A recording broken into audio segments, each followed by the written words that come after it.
Students, welcome to NS classes. My name is Neetu. हम बात करेंगे आज डे 23 की और पार्ट 2 को डिस्कस करेंगे। लास्ट जो है पार्ट 1 में जो है कुछ प्रॉब्लम हो गई थी, इस वजह से पार्ट 1 को मुझे जल्दी स्टॉप करना पड़ा था। ठीक है, तो आज जो है हम पार्ट 2 को में इसको कंटिन्यू करते हैं। हमारा एसक्यूएल का थोड़ा सा पोर्शन हो गया था कि एसक्यूएल क्या होती है, एसक्यूएल की हमें ज़रूरत क्यों पड़ती है। उसके बाद एसक्यूएल में जो है आपकी कौन कौन सी कमांड होती हैं, ये सारी चीज़ें हम डिस्कस कर चुके थे। यहाँ पर ये वाला डायग्राम देख चुके थे, बहुत ज़्यादा इंपॉर्टेंट है ये वाला डायग्राम, जिसमें एसक्यूएल को जो है डीडीएल में डिवाइड किया है, डीएमएल में, डीसीएल में, टीसीएल में और डीक्यूएल में। ठीक है, क्वेश्चन यहीं से आते हैं, इस डायग्राम से ही आपको एग्जाम में क्वेश्चन देखने को मिल जाएंगे। पूछ लेगा कि डीडीएल में जो है कौन सी कमांड नहीं होती या कौन सी कमांड होती है। ठीक है, डीडीएल का ध्यान रखना है कि यहाँ पर आप स्ट्रक्चर बनाते हो, किसी भी जो बिल्कुल एक स्ट्रक्चर तैयार करते हो, ठीक है, टेबल का, तो यहाँ पर आपका क्रिएट आ जाएगा, ड्रॉप आ जाएगा, मतलब आप स्ट्रक्चर को डिलीट कर सकते हो, कुछ में कुछ चेंज कर सकते हो, टर्नकेट कर सकते हो। ठीक है, उसके बाद उस स्ट्रक्चर को में कुछ वैल्यू इंसर्ट करवाने के लिए, उस वैल्यू को अपडेट करवाने के लिए, या उस पर्टिकुलर कॉलम की वैल्यूज़ को डिलीट करने के लिए आप यूज़ करते हो डीएमएल कमांड का, जिसमें आपका इंसर्ट, अपडेट और डिलीट रहता है। ठीक है, डीसीएल आपका डेटा कंट्रोल लैंग्वेज होती है, जहाँ पर जो है आप कंट्रोल करवाते हो, और यहाँ पर जो होगा ये आपका होगा ग्रांट और रिवॉक। ठीक है, टीसीएल कमांड में आप क्या कर सकते हो, कमिट कर सकते हो, रोल बैक जा सकते हो, यानी कि वापस जा सकते हो, सेव पॉइंट जो है आपका यहीं पर आता है। और डीक्यूएल है डेटा क्वेरी लैंग्वेज, वो होती है आपकी सेलेक्ट। तो यहाँ पर आपको ये सारी चीज़ें क्लियर हो गई होंगी। इस डायग्राम को अच्छे से देख लेना, अच्छे से ध्यान रख लेना कि कौन सी कमांड कौन से उसमें आती है। ठीक है, हाँ जी। अब बात कर लेते हैं डेटा डेफिनेशन लैंग्वेज की, कि जो डेटा डेफिनेशन लैंग्वेज है वो आपकी क्या काम करती है। DDL changes the structure of table like creating a table, deleting a table, altering a table. DDL जैसा कि मैंने कहा कि स्ट्रक्चर जो होता है आपका टेबल का, उसको क्रिएट करवाती है, उस स्ट्रक्चर को डिलीट करवाती है टेबल का, या फिर उसमें कुछ चेंज करना हो टेबल में, तो जो है आप डीडीएल कमांड के थ्रू कर सकते हो। All the command of DDL are auto committed, that means it permanently save all the changes in the database. तो ये जो कमांड है ये ऑटो कमिटेड होती है, यानी कि इसका जो डेटा है वो परमानेंटली सेव हो जाता है आपके डेटाबेस के अंदर। ठीक है, अब देखो ये जो है आपकी कमांड है, क्या हो गई, क्रिएट हो गया, आपका ऑल्टर हो गया, आपका ड्रॉप हो गया और आपका टर्नकेट हो गया। तो ये 4 कमांड होती हैं आपकी डीडीएल की, जिसमें आपने स्ट्रक्चर को क्रिएट करवाया, दैट इज सी। आपने स्ट्रक्चर में कुछ चेंज करवाया, दैट इज ऑल्टर। अगर आपने कुछ स्ट्रक्चर को डिलीट किया है तो आपका ड्रॉप आ जाएगा, और अगर आपने पर्टिकुलर किसी रो या कॉलम को डिलीट किया है तो आपका टर्नकेट आ जाएगा। ठीक है, हाँ जी। क्रिएट में देखो आपको, आपने टेबल को क्रिएट करवा दिया, ड्रॉप में आपने टेबल को डिलीट करवा दिया। ठीक है, यहाँ पर ध्यान देना, क्रिएट में जो है आपने डेटाबेस में एक स्ट्रक्चर को क्रिएट करवाया है, टेबल को क्रिएट करवाया है, और ड्रॉप में जो है आपने स्ट्रक्चर को ही डिलीट कर दिया। ठीक है, हाँ जी। ऑल्टर में जो है अगर आपने कुछ स्ट्रक्चर में चेंज करना है, लाइक 4 कॉलम से आपको 3 कॉलम बनाने हैं, या 6 रो से आपको 5 रो बनानी है, तो ये होता है आपका ऑल्टर। यहाँ पर आपने डेटाबेस के स्ट्रक्चर में चेंज किया है, and change could be modify the characteristics of existing attribute or probably to add new attribute. ठीक है, जैसा कि है कि इसके अंदर डेटाबेस में जो परमानेंटली जो इसका डेटा है वो क्या होता है, सेव हो जाता है।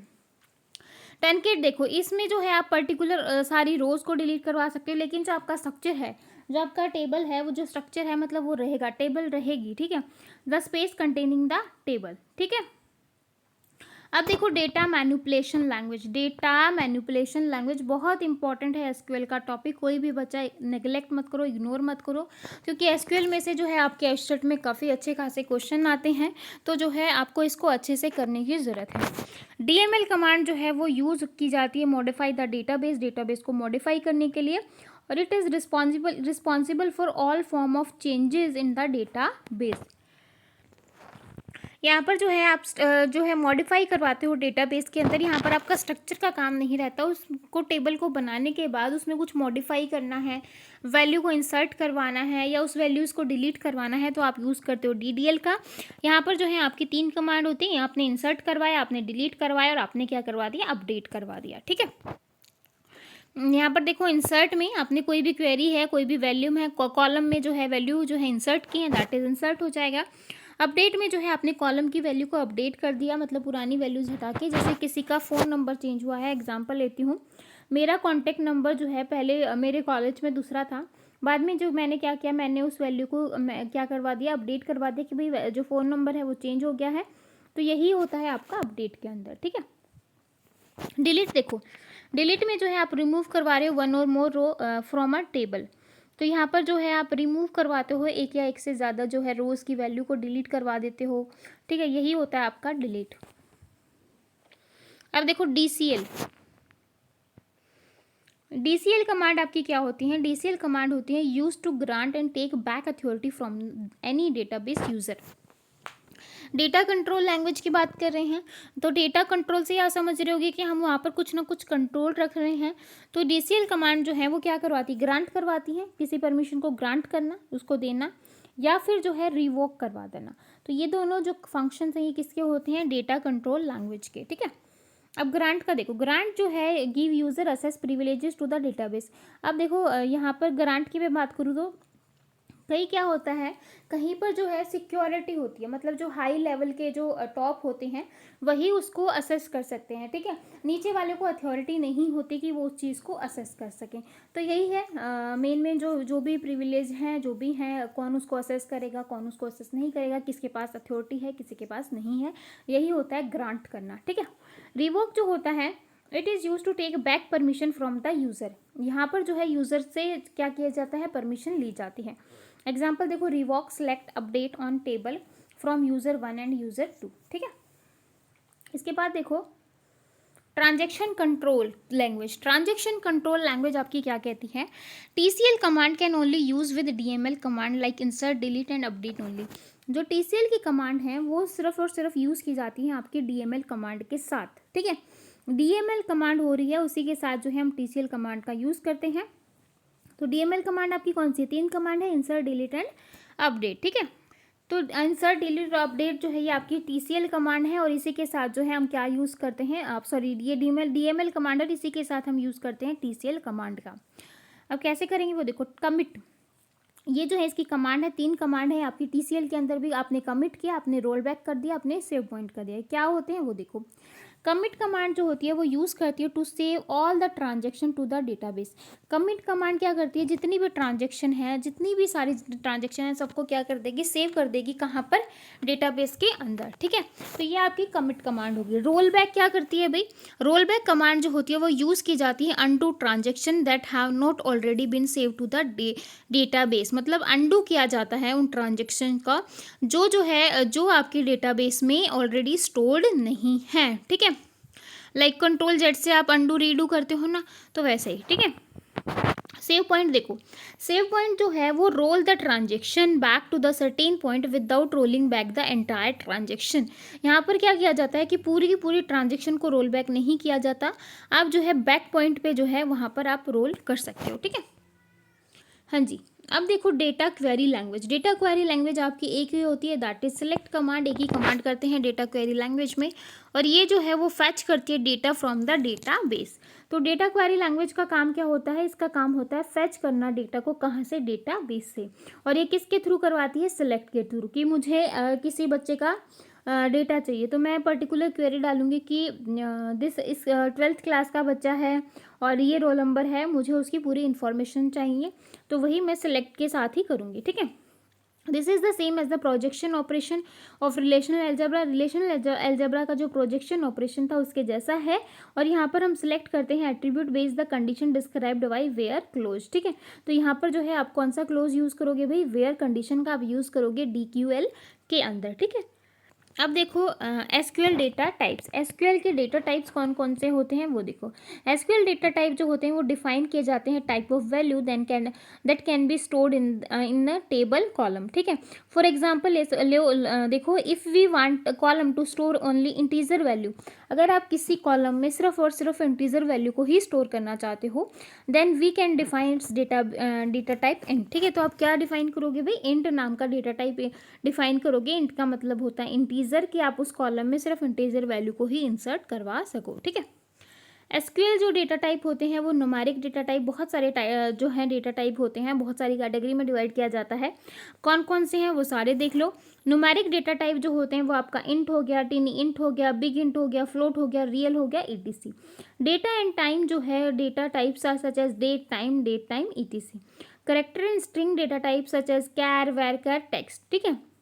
यूनिकोड करेक्टर जो होते हैं string data type, for example nchar v nvarchar and ntext etc. Binary data type जो होते हैं वो आपकी बाइनरी, वर बाइनरी, ईटीसी होते हैं। मिसलेनियस डेटा टाइप आपकी Clove, blob, XML, cursor, table, etc. ठीक है, तो ये सारे जो हैं ये आपके कौन से होंगे, मिसलेनियस डेटा टाइप होंगे। ठीक है, हाँ जी। अब ये जो है आपका डायग्राम है, इससे आप समझ सकते हो। न्यूमेरिक में आपके सारे ये आ जाएंगे, डेट टाइम में आपका ये आ जाएगा, करेक्टर स्ट्रिंग्स में आपके ये आ जाएंगे, यूनिकोड करेक्टर स्ट्रिंग के अंदर आपका ये आ जाएगा, बाइनरी के अंदर आपका ये, और मिसलेनियस के अंदर आपका ये। ठीक है, हाँ जी। अब देखो SQL data type important points. SQL data type के जो इंपॉर्टेंट पॉइंट्स हैं वो देख लो। Not all data types are supported by every relation database vendors. For example, Oracle database does not support date time and MySQL does not support globe data type. So while designing database schema and writing SQL queries, make sure to check if data types are supported or not. ठीक है, यहाँ पर जो है database data type जो है वो list की जाती है, does not include all data types, मतलब सारे के सारे डेटा टाइप्स जो हैं वो इंक्लूड नहीं की जाती हैं, लेकिन जो है मोस्ट पॉपुलरिटी जो डेटा टाइप्स हैं वो यहाँ पर जो है इंक्लूड की जाती हैं। Relational algebra vendor have their own data types that might be not listed hair. For example, Microsoft SQL server has money and small money data types, but since it is not supported by other popular database vendors it is not listed hair. ठीक है, हाँ जी। अब देखो आपका numeric data type में, numeric में जो है आपकी इंटीजर वैल्यूज़ हो जाएंगी, स्मॉल इंट में आपकी स्मॉल इंटीजर वैल्यू हो जाएंगी, बिट में जो है आपका बिट कौन सी होती हैं आपकी 0 और 1 की फॉर्म होती हैं, तो इसमें जो है आपकी बिट स्टोर हो जाएंगी।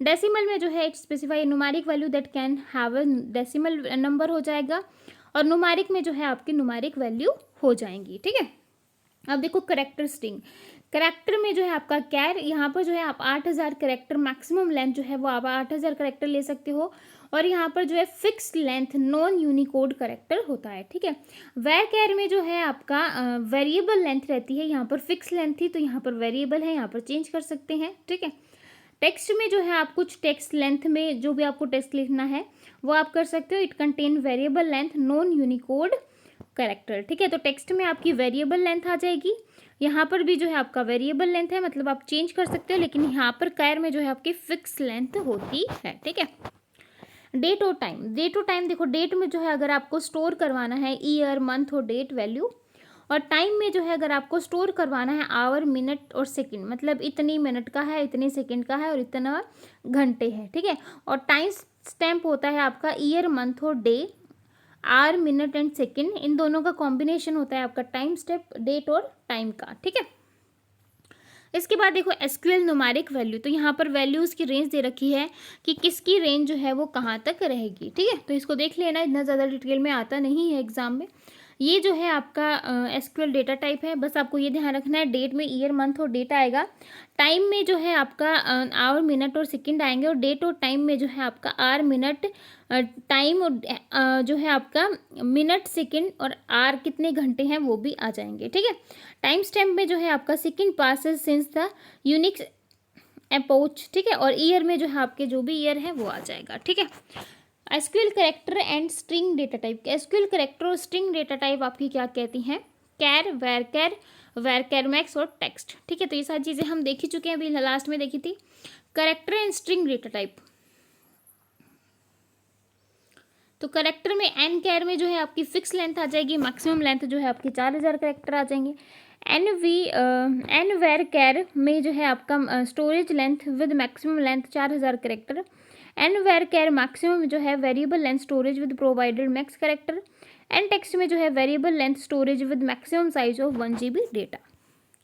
Binary data types, binary data type में जो है आपका फिक्स जो होगा और यहाँ पर 8000 बाइट होगी। वेर बाइनरी में जो है आपका variable length storage with maximum length of 8000 byte होगी।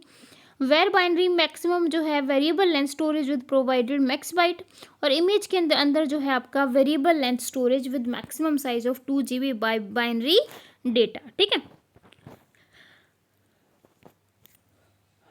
मिसलेनियस में देखो, ग्लोब में आप क्या करवाते हो, करेक्टर लार्ज ऑब्जेक्ट, यहाँ पर जो आपका करेक्टर है वो लार्ज ऑब्जेक्ट का होता है जो होल्ड करता है 2 GB तक। ठीक है, ब्लॉब में जो होता है बाइनरी लार्ज ऑब्जेक्ट होते हैं, बाइनरी के जो लार्ज ऑब्जेक्ट होंगे, बाइनरी वैल्यूज देखी है ना वही। एक्सएमएल में जो एक्सएमएल डेटा, और जीएसओन में अब जो है आपका जीएसओन का जो डेटा है उसको स्टोर किया जाता है। अब देखो एसक्यूएल ऑपरेटर कौन कौन से होते हैं। हमने एसक्यूएल देख लिया, एसक्यूएल की कमांड देख ली सारी। उसके बाद हमने एसक्यूएल की जो है डेटा टाइप्स देख ली कौन कौन सी होती हैं। अब हम देखेंगे एसक्यूएल की ऑपरेटर कौन कौन से हैं। तो यहाँ पर देखो अर्थमेटिक ऑपरेटर, कंपैरिजन ऑपरेटर और लॉजिकल ऑपरेटर। ठीक है, यहाँ पर देखो अर्थमेटिक में जो है आपका प्लस माइनस मल्टीप्लाई डिवाइड और मॉडुलस आ जाएगा। ठीक है, तो यहाँ पर आप देख भी सकते हो, प्लस किया आपने, माइनस किया आपने, मल्टीप्लाई, डिवाइड और मॉडुलस में जो है आपका जो भी रिमाइंडर होता है वो यहाँ पर आता है। ठीक है, कंपैरिजन में जो है आप कंपैरिजन करवाते हो इक्वल से, नॉट इक्वल टू से, less than, greater than, equal to, ये सारे जो है आपके कंपैरिजन ऑपरेटर होते हैं। ठीक है, ये सारे आपके कंपैरिजन ऑपरेटर हैं। अब देखो एसक्यूएल लॉजिकल, लॉजिक में आपने एंड किया है, और किया है, नोट किया है, उसके बाद बिटवीन है, एनी है, एंड है, इन है, नोट है, और है, एग्जिस्ट है, लाइक है। तो ये सारे जो हैं आपके एसक्यूएल लॉजिकल ऑपरेटर में आते हैं। ऑल में जो है यहाँ पर it compare a value to all values in another values set. ठीक है, तो ये सारे जो हैं ये आपके एसक्यूएल के जो है लॉजिकल ऑपरेटर हैं। अब देखो एसक्यूएल की टेबल, एसक्यूएल की टेबल क्या बता रही है। एसक्यूएल टेबल जो होती है वो कलेक्शन होती है डेटा का, जहाँ पर आप ऑर्गेनाइज्ड करते हो in terms of row and column.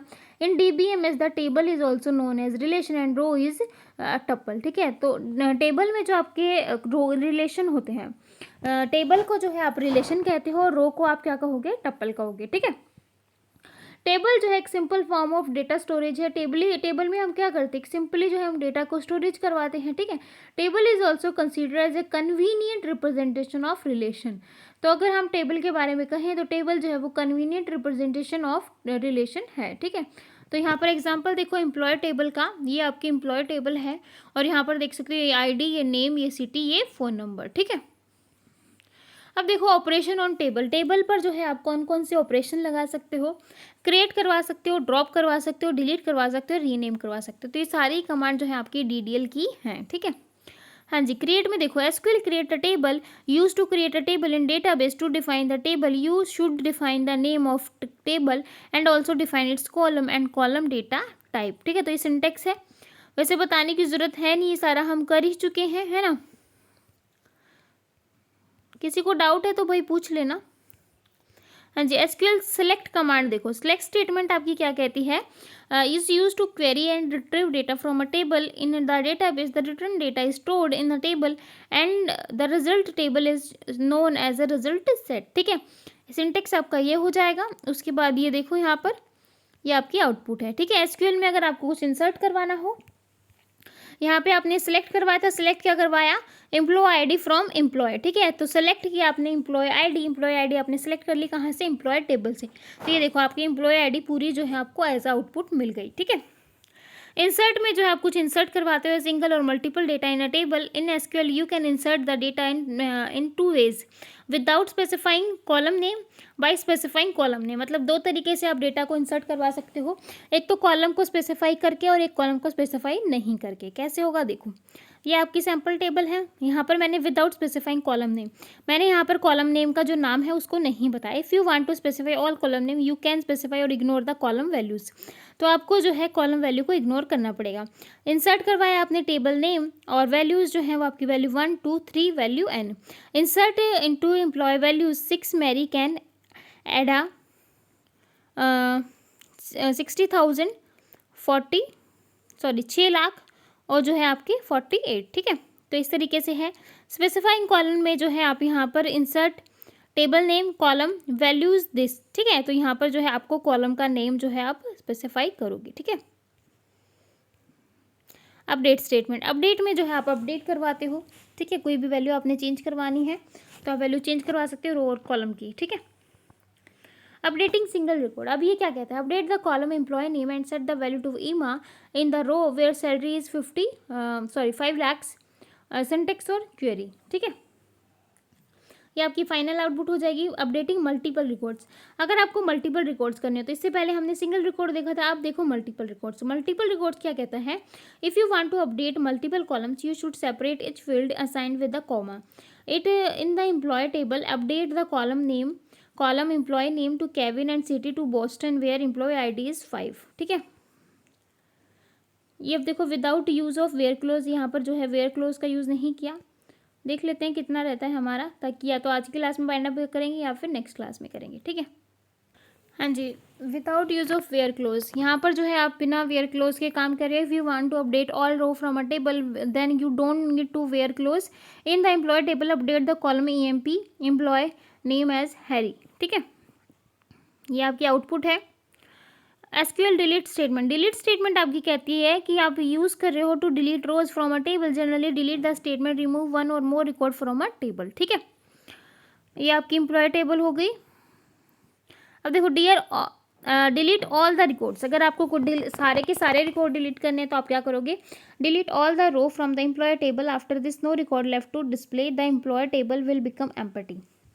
तो यहाँ पर after executing this query the employer table will look like. तो अगर आप सारे का सारा डिलीट करवा देते हो तो इस तरीके से आपको जो है टेबल डिलीट होती दिखाई देगी, क्योंकि डिलीट जो है वो DML कमांड है और DDL कमांड जो है वो स्ट्रक्चर को भी डिलीट कर देती है, लेकिन जो DML कमांड है वो आपके स्ट्रक्चर को डिलीट नहीं करती है, उसमें स्ट्रक्चर आपका ऐसा ही रहता है। ठीक है, व्यूज़ इन SQL में जो व्यूज़ की बात है उसको देखो। व्यूज़ क्या होते हैं, views in SQL are consider as a virtual table. किस तरीके से कंसीडर किए जाते हैं, वर्चुअल टेबल के किए जाते हैं। व्यू ऑल्सो कंटेन रो और कॉलम, व्यू में जो आपके रो और कॉलम भी होते हैं।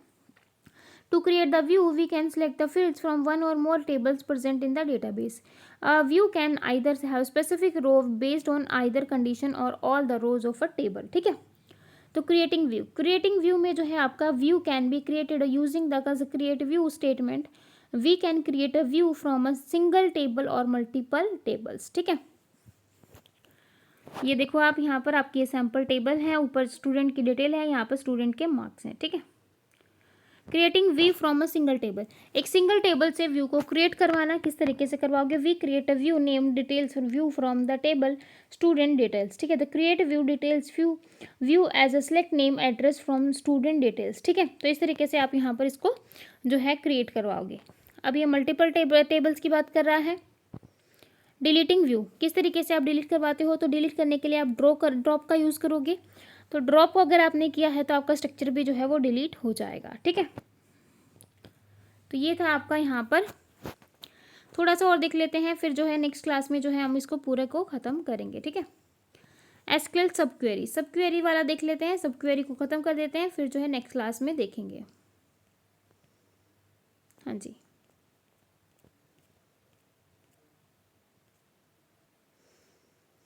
The sub query with the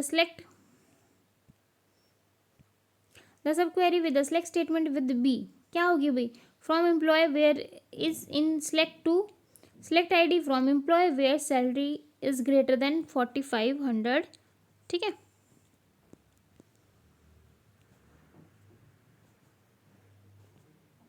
तो यहाँ पर सब क्वेरी का सिंटेक्स देखो, from employee where ID in select ID from employee where, जिसकी सैलरी जो है 4500 से ज़्यादा है, तो यहाँ पर वही बता रखा है। तो यहाँ पर देखो जिसकी भी 4500 से ज़्यादा है वो आपको एज आउटपुट जो है वो मिल जाएगी। ठीक है, सब क्वेरी विद इंसर्ट स्टेटमेंट, सब क्वेरी जो है अगर आप कोई वैल्यू इंसर्ट करवाना चाहते हो तो आप क्या करोगे, SQL सब query can also be used with the insert statement. In the insert statement data return from the subquery is used to insert into another table. In the subquery the selected data can be modified with any of character data or function. ठीक है, तो syntax आपका ये हो जाएगा, insert into table name column 1 column 2 column 3 select star from table name where value operator। ठीक है, example आपका ये हो जाएगा। Sub query with update statement, sub queries जो हैं वो अपडेट स्टेटमेंट के साथ। The sub query of SQL can be used in conjunction with the update statement. When a sub query is used with the update statement then either single और multiple column in a table can be updated. ठीक है, ये update statement के साथ था, उसके बाद उससे पहले सिलेक्ट के साथ था, इंसर्ट के साथ था। ठीक है, तो इस तरीके से आपको आउटपुट मिल जाएगी। अब ये SQL क्लोजेज हैं, कौन कौन से हैं भाई, ग्रुप बाय, हैविंग और ऑर्डर बाय। ठीक है, तो इनको जो है हम नेक्स्ट क्लास में देखेंगे।